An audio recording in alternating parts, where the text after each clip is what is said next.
ప్రతి కార్యకర్తకు నేను ఒకటే చెప్తా ఉన్నా, ఎవడెవడైతే మీకు అన్యాయం చేశాడో పర్వాలా, అన్యాయం చేయండి, చేయించుకుంటాం, టైం మీది, కానియండి, కొట్టండి అని చెప్పండి.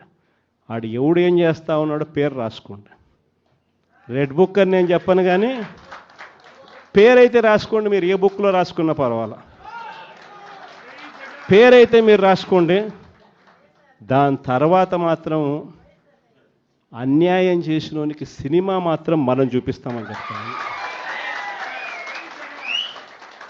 ఆ మనిషి రిటైర్డ్ అయి ఉన్నా కూడా లాక్కొని వస్తా, ఆ మనిషి దేశం విడిచిపెట్టిపోయినా లాక్కొని వస్తా. ఎవరిని వదిలిపెట్టేది ఉండదు. ఒక్కొక్కడికి మాత్రం సినిమా మాత్రం ఎలా చూపించానో అలా చూపిస్తామని మాత్రం చెప్తాను. ఖచ్చితంగా వీళ్ళు ఏదైతే నాటుతున్నారో, ఏదైతే ఇత్తుతున్నారో, ఇది రెండింతలు వీళ్ళకు పండే కార్యక్రమం కూడా జరుగుతుందని మాత్రం ప్రతి కార్యకర్తకు గట్టిగా చెప్పండి. ఎందుకనంటే ఈరోజు రాష్ట్ర వ్యాప్తంగా ఇదే జరుగుతూ ఉంది.